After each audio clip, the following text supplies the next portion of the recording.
నమస్తే, నేను మీ రాజశేఖర్. ఇక మార్నింగ్ న్యూస్లోకి వెళ్దాం. ఇక ఇవాళ లేకపోతే రేపా, ఇవాళ నైటా, మొత్తానికి కేటీఆర్ను అరెస్టు చేయడానికి పోలీసు వాళ్ళు అయితే రంగం సిద్ధం చేసిరట. మరి దేని మీద అరెస్ట్ చేస్తున్నారయ్యా అంటే ఆ కారు రేసింగ్ సంబంధించి నిధులైతే పక్క దేశాలకు మళ్లించారని, మొత్తానికి దాని మీద దర్యాప్తు చేపట్టాలని, దానికి సంబంధించినటువంటి విషయాలపైన మొత్తానికైతే కేటీఆర్ను అరెస్ట్ చేయబోతున్నారనేటువంటి వార్తలు అయితే వెలుగులోకి వస్తూ ఉన్నాయి. ఇక చూడాలి, మరి ఇవాళ చేస్తారా, రేపు చేస్తారా, మరి అరెస్ట్ చేస్తారా, చెయ్యరా, మరి దర్యాప్తుకు సంబంధించి మేము ఎలాంటి తప్పు చేయలేదు, మేము తప్పు చేస్తే భయపడతామని చెప్తున్నటువంటి కేటీఆర్. ఇక ఇట్లాంటి అంశాలు అయితే తెరపైకి వస్తున్నాయి. ఇక చూద్దాం చివరికి ఏం జరుగుతుందో. మొత్తానికి కుట్రపూరితమైనటువంటి రాజకీయం అయితే జరుగుతూ ఉంది తెలంగాణ రాష్ట్రంలో. ముఖ్యంగా రేవంత్ రెడ్డి చేస్తున్నటువంటి ఈ పాలన, ముఖ్యమంత్రి రేవంత్ రెడ్డి కుట్రపూరితమైనటువంటి పాలన, మొత్తానికి కుట్రపూరితము మళ్ళా అట్లాగే కక్షపూరితమైనటువంటి రాజకీయం సాధించడం. ఆయనకు తెలంగాణ రాష్ట్రాన్ని అభివృద్ధి చేయడంలో సాధన చేయడం కాదు, బీఆర్ఎస్ పార్టీలో ఉన్నటువంటి వాళ్ళని ఒక్కొక్కరుగా జైల్లో పెట్టాలి, లేదంటే వాళ్ళ గతంలో 10 సంవత్సరాలు పరిపాలించి రాష్ట్రాన్ని అభివృద్ధి చేసిన పాపానికి ఇవాళ రేవంత్ రెడ్డికి ముఖ్యమంత్రి పదవి ఇచ్చిన పాపానికి ప్రజలకు చూపించాల్సింది పోయి పరిపాలన ప్రతిపక్ష పోళ్ల మీద చూపెడుతుండు. కక్షపూరితమైనటువంటి రాజకీయం ఇది మన రాష్ట్ర ముఖ్యమంత్రి చేస్తున్నటువంటి వ్యవహారం. ఇట్లా ఉన్నది. ఏందయ్యా నాయన, నీకు ఓట్లు వేసినాం మంచిగా, బంగారం వల్ల రాష్ట్ర ప్రజల్ని కళ్ళల్లో పెట్టుకొని చూడు, పొట్టలో దాచిపెట్టుకో అంటే అది కాదు. ప్రజల్ని పక్కన వారేసి ఎంతసేపు కేసీఆర్ ఏడున్నాడు, కేటీఆర్ ఏడున్నాడు, ఇలా అరెస్టు పంపించాలి, కేసీఆర్ను ఎట్లా పెట్టి ఒక్కరోజన్నా జైలుకు పంపించాలనేటువంటి ఆలోచన ఉందట మన కేటీఆర్కు, మన రేవంత్ రెడ్డికి, ముఖ్యమంత్రికి. మరి ఇదేందా ఈ కోరిక?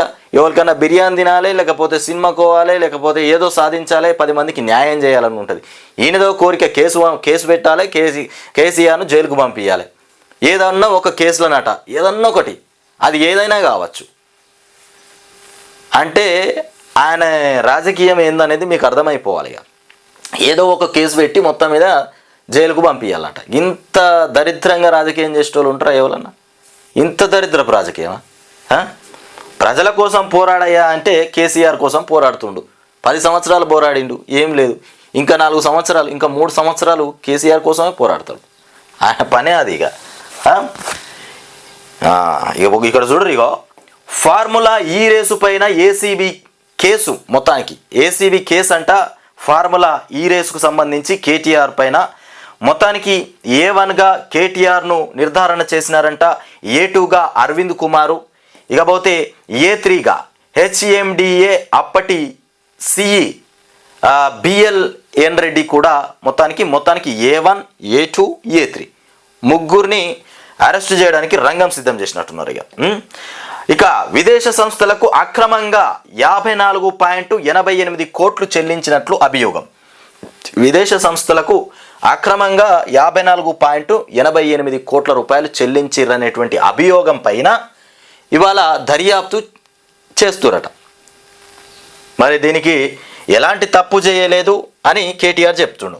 మరి విదేశాలకు 54 కోట్లు పోయినాయా, పోలేదా, మరి నేనే తప్పు చేయలేదని కేటీఆర్ చెప్తా ఉన్నాడు. మరి ఈ అంశాల మీద సిట్ నిర్వహించి దర్యాప్తు చేపడితే అప్పుడు వెలుగులోకి వస్తాయి. ఇకపోతే కేటీఆర్ ఆమోదంతోనే నిధులు విడుదలైనట్లు కూడా ఆరోపణ చేస్తున్నారట. కేటీఆర్ ఆమోదంతోనే నిధులు విడుదలైపోయినాయట. అలాంటి ఆరోపణలు కూడా వస్తున్నాయి, అభియోగాలు వస్తున్నాయి, ఆరోపణలు వస్తున్నాయి. మరి ఇవన్నిటిని లెక్కకు తీసుకొని మరి ఏం జరగబోతుంది రాష్ట్రంలో, మరి రేవంత్ రెడ్డి పాలన మరి ఎట్లుండబోతుందో. ఇంత కక్షపూరితమైనటువంటి రాజకీయం ఇక దునియాలో చూడం మనం. ఏ దేశంలో ఏ రాష్ట్రంలో కూడా ఈ రకంగా ఉండదు కావచ్చు.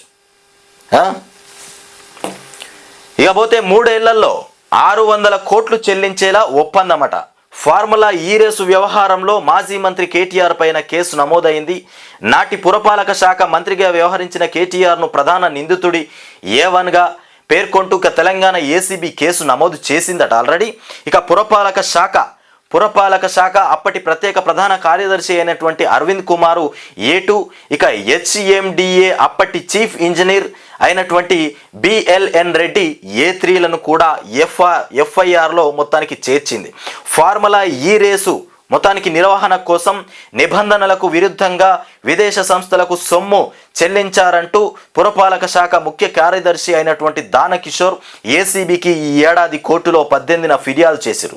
ఈ దానకిషోర్ ఫిర్యాదు చేసిందంటయ్యా, అక్రమంగా నిధులు పోయినాయి, పక్క దేశాలకు అక్రమంగా నిధులు పంపించిర్రు, 54.88 కోట్ల రూపాయలు అక్రమంగా పక్క దేశాలకు పోయినాయి, దీని మీద దర్యాప్తు చేయండి అని మన దానకిషోర్ పెట్టిండట. సొమ్ము చెల్లించారంటూ పురపాలక శాఖ కార్యదర్శి 18వ తారీఖున ఫిర్యాదు చేసిందట.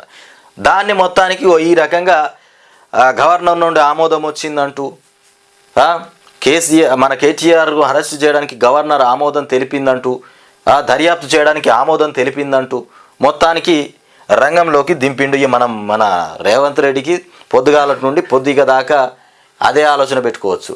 మరి గవర్నర్కి పెడితే మరి ఇంకా సమాధానం రాకపోయా, మరి గవర్నర్ ఎప్పుడు పర్మిషన్ ఇస్తుంది, కేటీఆర్ను ఎప్పుడు దర్యాప్తు చేయాలి, ఇగో ఇట్లాంటి అంశాలతోని ఇలాంటి ఆలోచనలతోని అసలు నిద్ర పట్టిందో పట్టలేదు మన రేవంత్ రెడ్డి సార్కు. ఇకపోతే బిఎల్ రెడ్డి అంటే ఇగో ఈయన బిఎల్ఎన్ రెడ్డి, ఈయన అరవింద్ కుమార్, ఇతను మనకు తెలుసు మాజీ మంత్రి కేటీఆర్, ఆయనలో బీఆర్ఎస్ వర్కింగ్ ప్రెసిడెంట్. ఇకపోతే ఓఆర్ఆర్ టోల్ కాంట్రాక్టు పైన కూడా సిట్ అంట, ఈ కాంట్రాక్టు పైన కూడా సిట్ నిర్వహించబోతున్నారు. హరీష్ రావు సూచన మేరకే ఏర్పాటు చేస్తున్నామంటూ మంత్రివర్గంలో చర్చించి విధి విధానాలు ఇక శాసనసభలో ప్రకటించిన ముఖ్యమంత్రి ఇక రద్దు చేసి తర్వాత విచారణ చేయండి అంటూ హరీష్ మొత్తానికి టెండర్ రద్దు చేసి విచారణ చేయాలా ఏంది, మరి రద్దు చేసి విచారణ చేయండి, హరీష్ రావు సూచన మేరకే ఏర్పాటు చేస్తున్నామని చెప్తున్నారు. ఇదేంది మరి హరీష్ రావు మీద నెట్టుతుర్రా, చేసేదేదో విచారణ చేసేది చేస్తూనే ఉంటారు, మళ్ళీ ఇదేంది కొత్త కథ.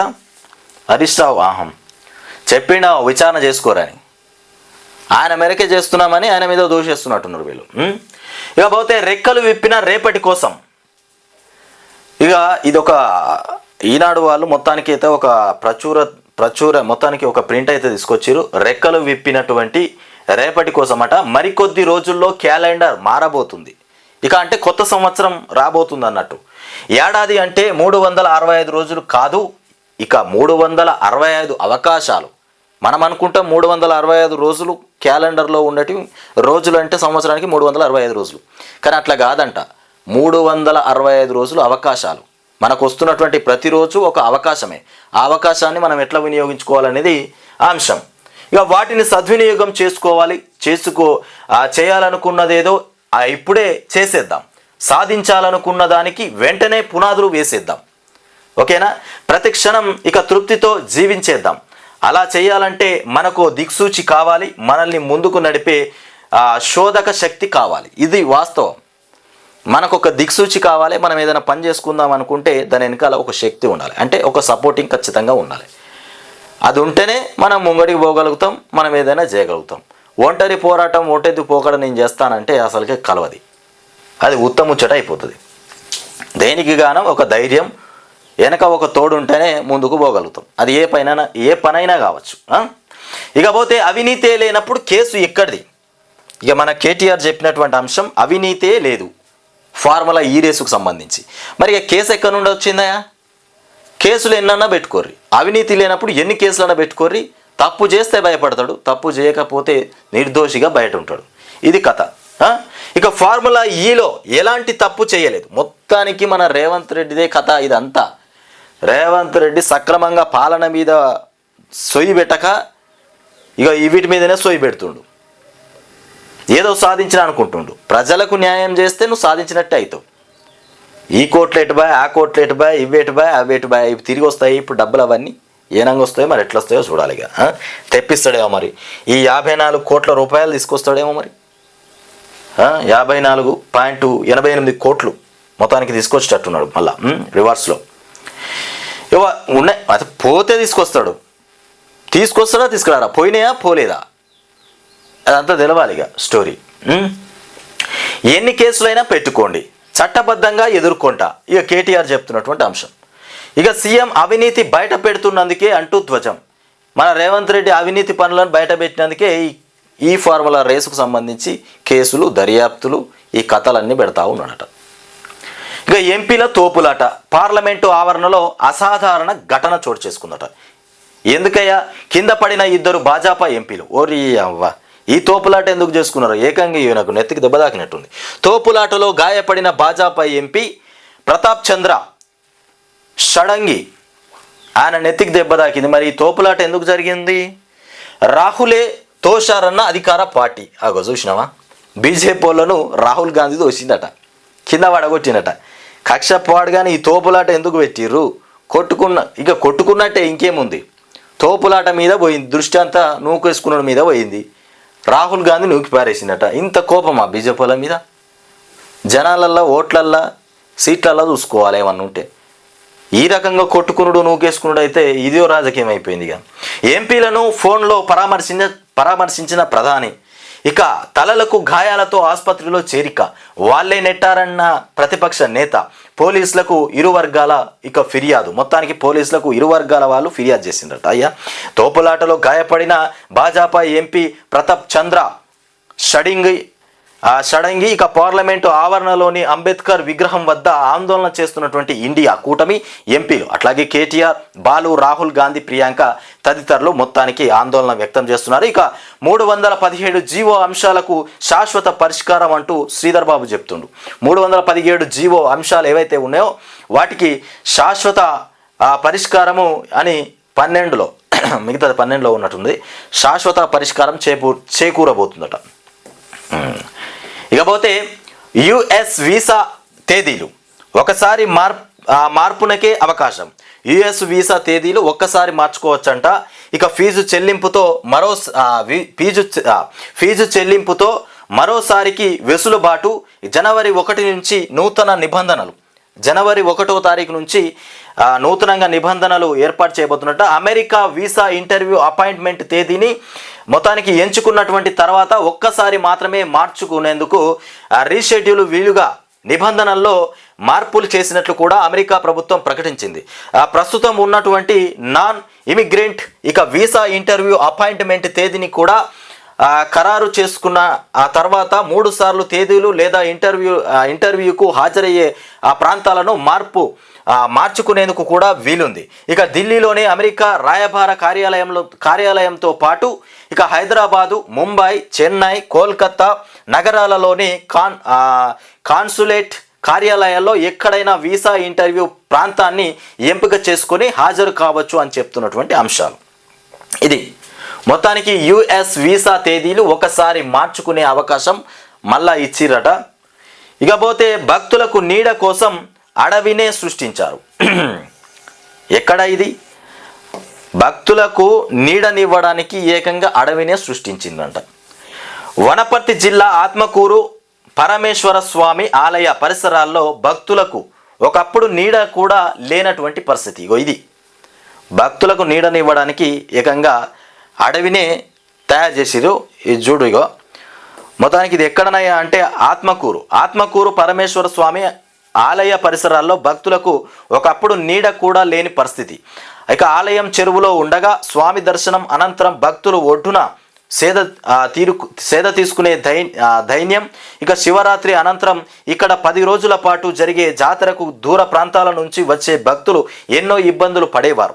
ఈ క్రమంలో స్థానికుడైనటువంటి జిన్నారం కృష్ణయ్య, ఆలయ అర్చకుడు, ఇక మొత్తానికి కరిబసయ్య, మత్స్యకారుడు పరశురాంల సహకారంతో 6 ఏళ్ల క్రితం ఆలయ పరిసరాల జాతర మైదానంలో మొక్కలు పెంచేందుకు నడుం కట్టారు. మొత్తానికి 700 వృక్షాలు, 700 మొక్కలు పెట్టిరు. అంతా ఇక భక్తులకు నీడను ఏర్పాటు చేసిరు. భక్తులు అక్కడికి చాలామంది ఎక్కడెక్కడ నుండో వస్తారంట. వాళ్ళందరికీ ఆ చెరువులో ఉంటుందట గుడి. ఆ చెరువులో గుడి దర్శనం చేసుకొని కట్ట మీదకి వచ్చి కూర్చుంటే ఎండ, ఇక గాలి దువ్వారము, నీడ లేకపోవడము, దాన్ని దృష్టిలో పెట్టుకొని మొత్తానికి చెట్లు పెంచిరు. ఇక వాళ్ళకు ఒక వెసులుబాటు అయితే ఏర్పాటు చేసిరు. ఇకపోతే మార్చి 21 నుంచి 10వ తరగతి పరీక్షలు జరగబోతున్నాయంట. 10వ తరగతి వార్షిక పరీక్షలు 2025 మార్చి 21వ తేదీ నుంచి ప్రారంభం కానున్నాయి. ప్రధాన సబ్జెక్టుల పరీక్షలు ఏప్రిల్ 2వ తేదీతో ముగుస్తాయి. ఇక 3, 4 తేదీల్లో ఓరియంటల్ సబ్జెక్టుల పరీక్షలు కూడా జరుగుతాయి. ఇక ఈ మేరకు ప్రభుత్వం ఆమోదం తెలపడంతో ప్రభుత్వ పరీక్షల విభాగం సంచాలకుడు ఏ కృష్ణారావు ఇక గురువారం నాడు పరీక్షల షెడ్యూల్ను కూడా విడుదల చేశారు. ఒక్క సైన్స్ పరీక్షలు తప్ప మిగిలినవి ఉదయం 9 నుంచి 9:30కు ప్రారంభం 9:30 నుంచి మధ్యాహ్నం 12:30 వరకు జరుగుతాయి. ఇక సైన్స్ సబ్జెక్టుకు మొత్తానికి భౌతిక రసాయన శాస్త్రాలుగా మార్చి వాటిని వేర్వేరు రోజుల్లో నిర్వహించాలని కూడా నిర్ణయించడంతో ఆ 2 పరీక్షలు ఉదయం 9:30 గంటల నుంచి 11 గంటల వరకు జరుగుతాయి. గత ఏడాది వరకు ఇక గ్రేడింగ్ విధానం ఉండేది. ఇటీవల దాన్ని తొలగించి మొత్తానికి మార్కుల విధానం తీసుకొస్తామని ప్రభుత్వం ఇక జీవో జారీ చేసిన సంగతి తెలిసిందే. ఈ సంవత్సరానికి మొత్తానికి ఇంటర్నల్ మార్కులు ఒక్కో సబ్జెక్టుకు 20 మార్కులు యథాతథంగా ఉంటాయి. మొత్తానికి ఇంటర్నల్ మార్కులు అంటే లేకుండా 100కు 100 మొత్తానికి పరీక్ష పత్రాలు తయారు చేస్తామని జీవో విడుదల చేసిరా. 100కు 100 ఇక పరీక్షలు రాసుడే, ఇక మళ్ళీ ఆ మార్కులు ఈ మార్కులు వేసు లేదు. ఇక ఈ సంవత్సరం మొత్తానికి జీవో అమలు చేసిరు. ఇక ఈ సంవత్సరం ఒక్కసారి అయితే నడవని, నెక్స్ట్ ఇయర్ నుండి మొత్తానికి దాన్ని తీసేద్దాం, ఇంటర్నల్ మార్కులు అనేది పక్కకు వారేద్దాం అనేటువంటి ఆలోచన చేసిరట. ఇక ఈ సంవత్సరం అయితే యథాతథంగా జరుగుతుంది.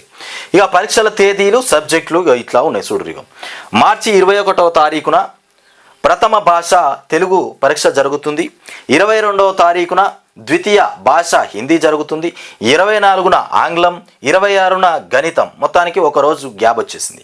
మళ్ళీ ఒకరోజు గ్యాప్ 26, 27 లేదు. 28 నాడు సైన్స్ పార్ట్ 1 భౌతిక శాస్త్రం, 29 నాడు సైన్స్ పార్ట్ 2 జీవశాస్త్రం. ఇక ఏప్రిల్ 2వ తారీఖున సాంఘిక శాస్త్రం, 3వ తారీఖున ఓరియంటల్ పేపర్ 1 ఇక వొకేషనల్ కోర్సు, ఇక 4వ తారీఖున ఓరియంటల్ పేపర్ 2. మొత్తానికి ఇవి పరీక్షలు. టైం టేబుల్ ఇట్లా ఉన్నది. ఇకపోతే కాగజ్ నగర్ అడవుల్లో పులుల అలజడి. మొత్తానికి తెలంగాణ రాష్ట్రంలో పులులు సంచరిస్తూ ఉన్నాయి అక్కడక్కడ. కాగజ్ అడవుల్లో పులుల అలజడి రేపుతున్నాయంట. మహారాష్ట్ర నుంచి రాష్ట్రంలోకి 2 టైగర్స్ వచ్చినాయట. ఇక చీలపల్లిలో ఒకటి, కౌటాలలో మరొకటి సంచారం చేస్తున్నాయి. మొత్తానికి 2 పులులు.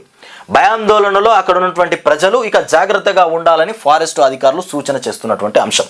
ఇక కొమరంభీం ఆసిఫాబాద్ జిల్లా కాగజ్ నగర్ అడవుల్లో పులుల సంచారం మళ్ళీ అలజడి రేపింది.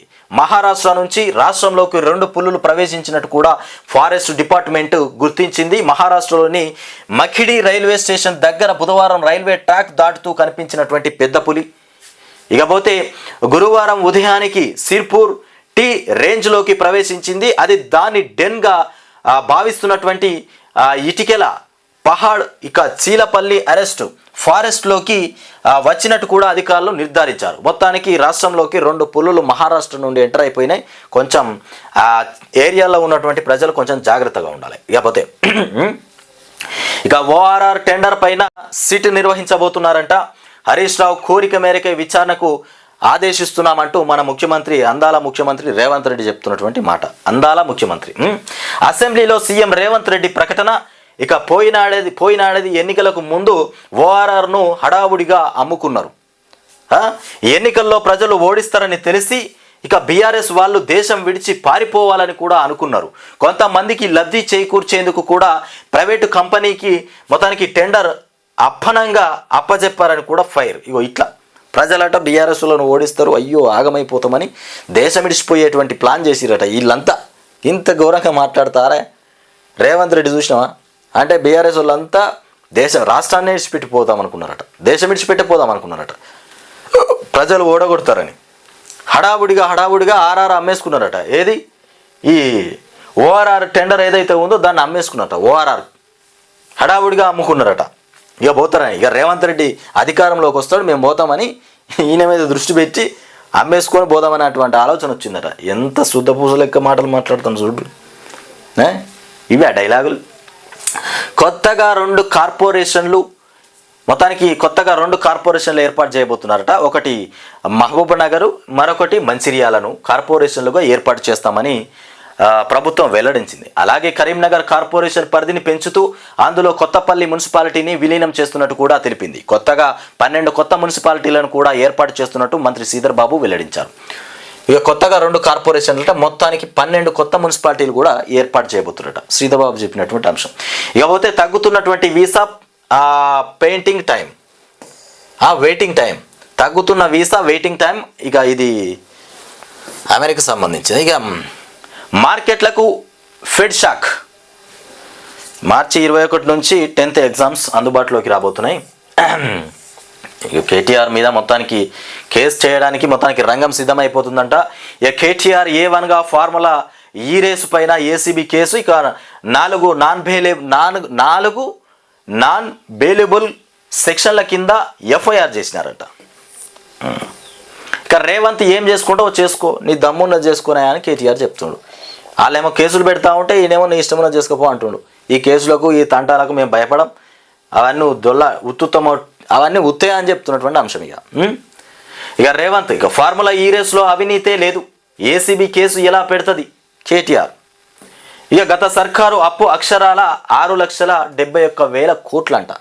గత సర్కారు చేసింది అక్షరాల 6,71,000 కోట్లు. కానీ గత సర్కారు చేసిన అప్పు 4,71,000 కోట్లు అంటూ హరీష్ రావు మొన్న అసెంబ్లీలో చెప్పిండు. మీరే తప్పుడు లెక్కలు చూపెట్టిరు.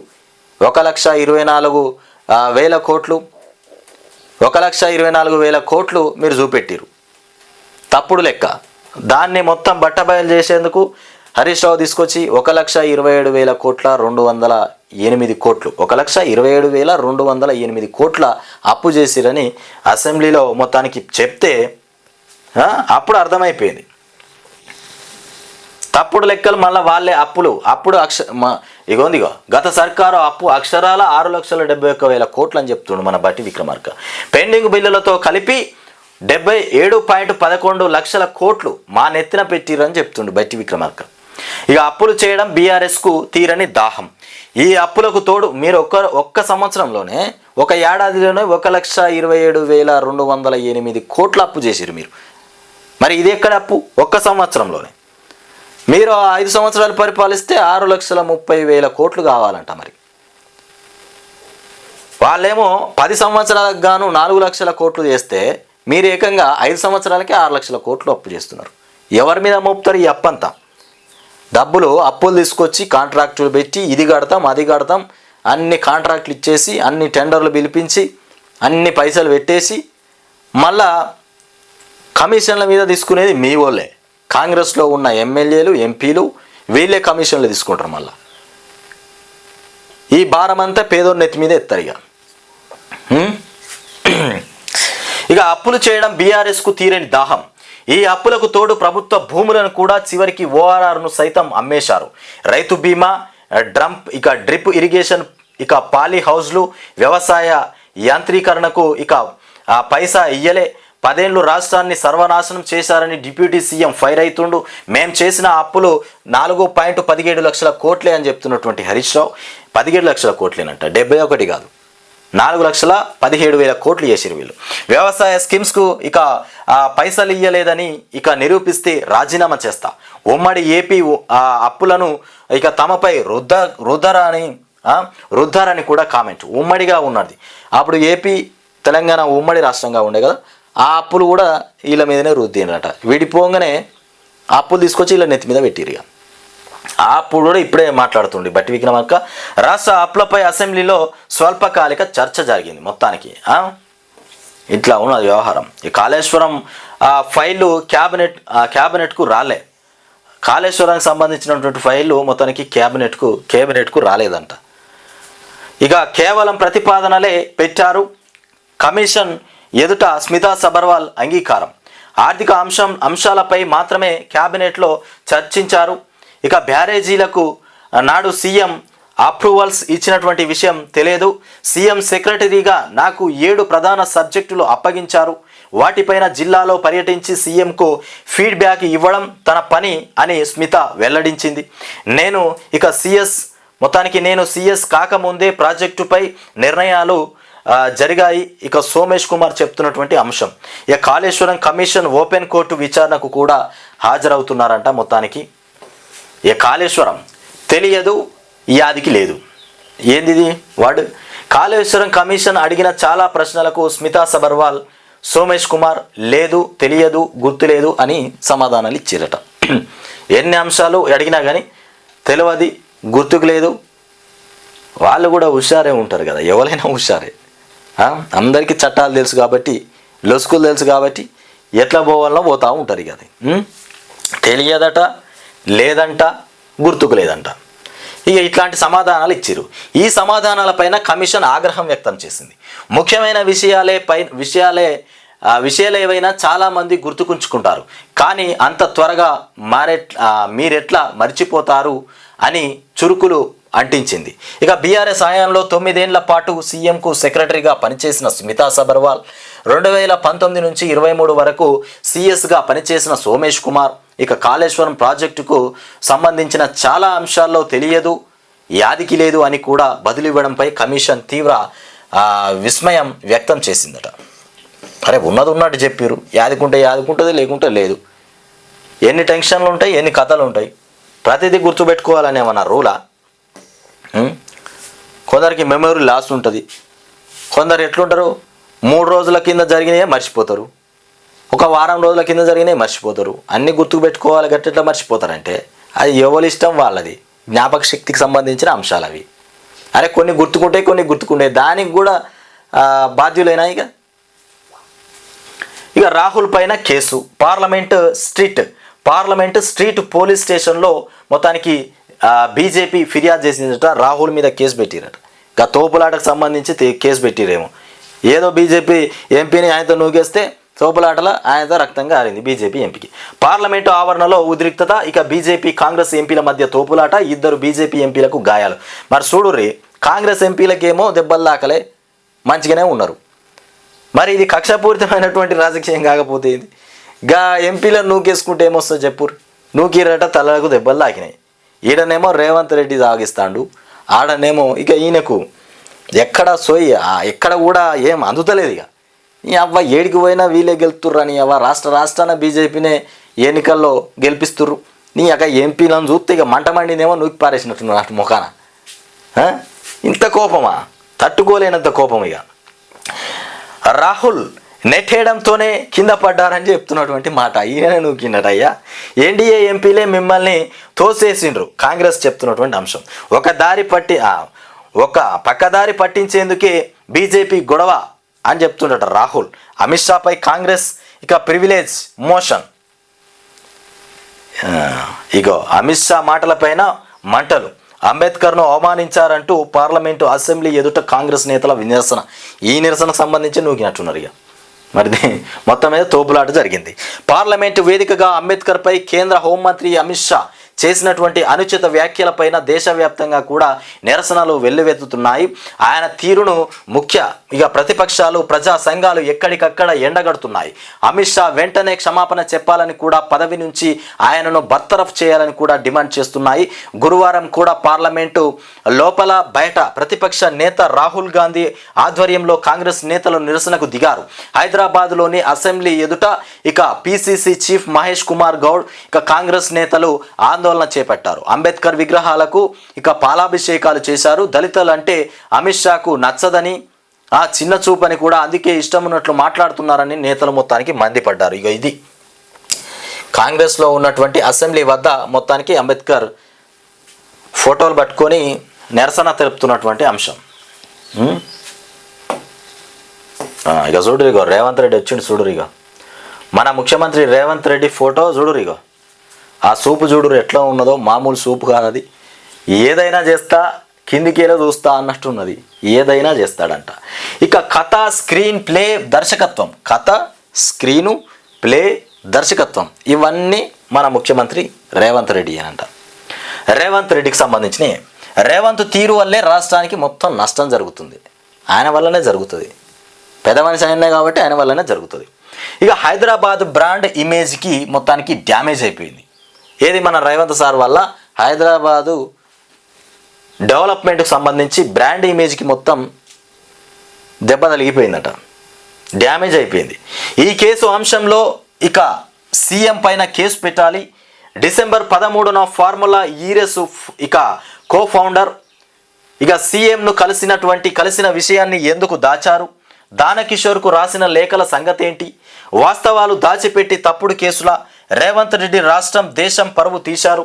ఇక తప్పుడు కేసులతో రైతులను బెదిరించాలని కూడా చూశారు. మాపై నుంచి చూశారు. పైనుంచి ఆదేశాలు ఉన్నాయని కూడా పోలీసులే చెప్పారు. నేను ఇవ్వని స్టేట్మెంట్ను ఇచ్చినట్టు ఇక కోర్టుకు చెప్పిర్రు. నా ద్వారా కేటీఆర్ను ఇరికించాలని కూడా కుట్ర చేశారు. కొడంగల్ నుంచే రేవంత్ పతనం ప్రారంభమైంది. తెలంగాణ భవన్లో పట్నం నరేందర్ రెడ్డి చెప్తున్నటువంటి అంశం. ఇక పట్నం నరేందర్ రెడ్డి ఊకుంటాడా? ఎక్కడి నుండి ప్రారంభమైంది రేవంత్ రెడ్డికి పతనం? కొడంగల్ నుండే ప్రారంభమైపోయిందట. ఇక రేవంత్ రెడ్డి మీద కక్ష పెంచుకుంటాడు కదా పట్నం నరేందర్. ఆల్రెడీ ఆయన పగబట్టినట్టే లెక్క. ఇక పరువు తీసిండ్రు, పెట్టుబడులు వచ్చుడు బంద్ అయింది. ఏం పరువు తీసిరంటే హైదరాబాద్ పరువు తీసిరు. ఇక ఏంది, మన మూసీ ప్రక్షాళన విషయం మీద హైడ్రా వ్యవస్థను తీసుకొచ్చి మొత్తం ఆగమాగం చేసిండు. ఎవరన్నా కొత్త వాళ్ళు వచ్చి సంస్థ పెట్టి ఏదన్నా హైదరాబాద్లో ఏదన్నా పెట్టుబడులు పెట్టి ఓ కంపెనీ పెడదామంటే భయపడి వెనక్కి పోయేటట్టు చేసిండు మన రేవంత్ రెడ్డి సార్. మన రాష్ట్రానికి వచ్చే పనులన్నీ వెనకగా పంపించినట్టే లెక్క, తోక ముడిచినట్టు అయిపోయింది. ఇక ఈయన చేసిన పనికి ఇట్లా ఉన్నది. ఓటు చేయబోతే ఓటు జరిగింది. ఇక ఆర్థిక పరిస్థితి మంచిగా లేదనడం సరికాదు. హైడ్రా భయంతో రియల్ ఎస్టేట్ పడిపోయింది మొత్తానికి. చూడు హైడ్రా భయంతోనే పడిపోయింది. ఇకపోతే ప్రభుత్వ అప్పులను స్పష్టం చేయండి. కాంగ్రెస్ సర్కారుకు అక్బరుద్దీన్ సురుకులు పెట్టినాడు. మొత్తానికి ఎంతమంది సురుకులు పెట్టినా రేవంత్ రెడ్డి విన్నాడు. ఆయన చేయాల్సిన పని ఒకటే, రేవంత్ రెడ్డి చేయాల్సిన పని ఏంటంటే కేసీఆర్ను జైల్లో పెట్టాలనేటువంటి ఆలోచన ఉంటుంది. ఒక్కరోజైనా పర్లేదు. ఆయన ఈగో సాటిస్ఫాక్షన్ కావాలంటే కేసీఆర్ జైల్లో ఒకరోజు ఉండి రావాలి. అప్పుడు కడుపు నిండా అన్నం తింటాడు, కళ నిండా నిద్రపోతాడు రేవంత్ రెడ్డి. ఇక దానికోసమే వెయిట్ చేస్తుడు. అందరిని ఒకసారి పంపించాలని చూస్తుండు. ఇకపోతే 7 లక్షల కోట్ల అప్పేంటి, లీగల్ నోటీసులు ఇచ్చుడే. బీఆర్ఎస్ హయాంలో తెచ్చిన అప్పులు రూపాయలు 4.17 లక్షల కోట్లే. మేం చేయని అప్పులను మాపై రుద్దుతారు వీళ్ళు. మెస్ ఛార్జీలు, రైతు బీమా, వ్యవసాయ యంత్ర పరికరాలు ఇక ఇవ్వలేదని నిరూపిస్తే రాజీనామా చేస్తా. అసెంబ్లీలో ఇక రుణాలపైన చర్చ సందర్భంగా ఆర్థిక మంత్రి బట్టిని ఛాలెంజ్ చేసినటువంటి హరీష్ రావు. ఇకపోతే మేము కట్టిన వడ్డీ 26,298 కోట్లేనట. వీళ్ళు కట్టినటువంటి వడ్డీ 26,298 కోట్లే అని చెప్తుండు. ఇక అప్పులపైన హరీష్ రావువి మొత్తానికి ఆరోపణలే. తప్పుడు లెక్కలతో సభను తప్పుదోవ పట్టించారన్నారు. పెండింగ్ బిల్లులు బకాయిలు చెల్లిస్తున్నాం. అసెంబ్లీలో ఆర్థిక మంత్రి బట్టి విక్రమార్క చెప్తున్నటువంటి అంశాలు. ఆర్థిక మంత్రి బట్టి విక్రమార్క చెప్తుండట ఇవన్నీ పెండింగ్ బిల్లులు అన్నీ కడుతున్నామని చెప్తుండు. ఇక కేటీఆర్పై ఫార్ములా కేసు దర్యాప్తునకు ఆదేశిస్తూ ఏసీబీకి మొత్తానికి సిఎస్ లేఖ రాసింది. ఇక ఇదో తుఫైల్ కేసు, కేటీఆర్ మీద పెట్టే కేసట, తుఫైల్ కేసట. చెయ్యక ఇదో కేసా? ఆయన ఆల్రెడీ ఐఏఎస్ అధికారే, ఆయన పోలీసే. ఏది మన ఆర్ఎస్ ప్రవీణ్ కుమారు. ఆయన కేసులు అంటే ఏంది, చట్టాలు అంటే ఏందో అన్నీ తెలుసు. ఆయన చెప్తుండు ఈయన మీద పెట్టిన కేసు అదో తుఫైల్ కేసు అంట. ఉత్తుదే తుస్సు అనే కేసేనట. ఫార్ములా ఈ కార్ రేస్ కేసు పైన బీఆర్ఎస్ ఆర్ఎస్పి మొత్తానికి దీని మించిన వరస్ట్ కేసు ఇంకొకటి ఉండాలట. దీనికి మించిన వరస్ట్ కేసు ఏదో ఒకటి రేవంత్ రెడ్డికి దొరికిందా గోషి అన్నట్టు ఏదో ఓ కేసు పెట్టుర్రా నీ అవ్వ. ఏది పెట్టకపోయినా మంచిగా ఉండదు. కేటీఆర్ మీద ఒకటి నూగుర్రి, చిన్నదో పెద్దదో. అంటే ఆయనతో సార్లు అన్నారేమో పెద్దది నూకితే మరి మా పని అవుతుంది సార్, నువ్వు ఏది నూకమంటే అది నూకితే ఎట్లుంటుంది, దానికి తప్పేంది మంచి ఏంది చెడైంది తెలియంది, నువ్వు ఎటుమన్న కేసు పెడితే మా పని అయిపోతుంది అని చెప్పినట్టున్నారు. అరే చివరికి ఏదన్నా ఒక కేసు పెట్టురా బుడ్డదో పెద్దదో, నీ అక్కడ పెట్టకపోతే కేటీఆర్ బయట తిరుగుతున్నా ఇజ్జత్ పోతుంది అనుకున్నాడో ఏమో. మొత్తం మీద ఓ తుఫేల్ కేసు పెట్టిరట. దానికి దమ్ము లేదు, ధైర్యం లేదు అట్లాంటి కేసు. ఇక ఇందులో అవకతవకలు ఎక్కడున్నాయి? ప్రజలు ఇచ్చిన 6 నెలల సమయం వృధా అయిపోయింది. మీ వల్లే 100 కోట్ల రాబడి ఆగిపోయింది. ఇదే ఇక నిప్పు లాంటి నిజం, దాచేస్తే దాగని సత్యమని కూడా వ్యాఖ్య. తుపేల్ కేసు ఎందుకు రేవంత్ రెడ్డి? పెడితే గిడితే మంచి కేసు పెట్టు. తుపేల్ కేసు పెట్టి మళ్ళీ కేటీఆర్ పొద్దుగాల కొంట పోతావు, పొద్దుకి బయటకు వచ్చే ఎందుకే ఈ కేసు చెప్పు. ఉత్త కేసులు అన్నీ ఎందుకు, టైం వేస్ట్. ఈ మైండ్ ఏదో ఆ ప్రజల మీద పెట్టు, పాలన మీద పెట్టు, బాగుంటుంది. అసెంబ్లీనే నడపొస్తలేదు, రాష్ట్రాన్ని ఏం నడిపిస్తారు వీళ్ళు? అసెంబ్లీనే నడపొస్తలేదట వీళ్ళకు, రాష్ట్రాన్ని ఏం నడిపిస్తారు? ఏ రోజు ఎజెండా ఏంటో తెలియడం లేదు. ఏ రోజు ఏం మాట్లాడాలో వీళ్ళకి అర్థమవుతలేదట. ఏ విషయం మీద మాట్లాడాలో అర్థమవుతలేదు. అనుకోని వచ్చే అసెంబ్లీకి ఒకటి అనుకొని వస్తారు, ఆడికి వచ్చిన తర్వాత ఇంకోటి అవుతుంది. అవి అట్లా మారిపోయింది. ఇక సెక్రటరీ కూడా ఇక సభ ఎన్ని రోజులు నడుపుతారో చెప్పడం లేదు. సభ ఎన్ని రోజులు నడుపుతారో కూడా చెప్తలేరట ముందుగాల.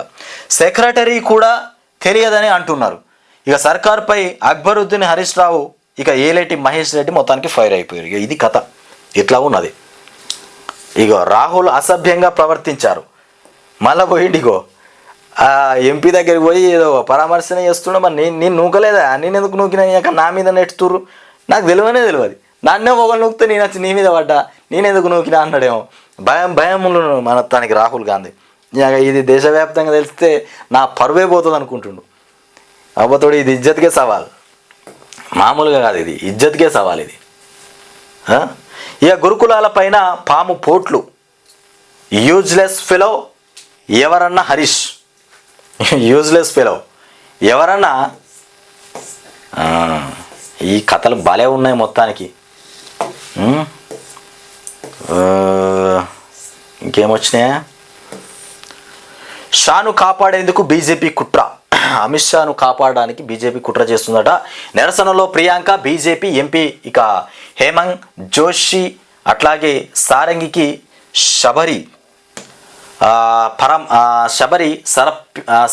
సపర్యలు. రాహుల్ పైన బీజేపీ ఆరోపణలు, అందుకే ప్రియాంక గాంధీ చెప్తుంది. రాహుల్ పైన బీజేపీ ఆరోపణలు అందుకే చేస్తున్నట. ఎందుకు చేస్తుండ్రు? రాహుల్ అనుచితంగా ఎందుకు చేస్తున్నట బీజేపీలు అంటే అమిత్ షాను కాపాడడానికి. అంబేద్కర్ పైన తప్పుడుగా మాట్లాడింట అమిత్ షా, ఆయనను పార్టీ నుండి తొలగించాలి, బర్తరఫ్ చేయాలి, తీసేయాలని చెప్తా ఉన్నారు కదా. దాని విషయం మీద ఈ రగడ అంతా జరిగింది. బీజేపీ ఎంపీ అంటే వాళ్ళు నెత్తి వాళ్ళ కొట్టుకుంటారా?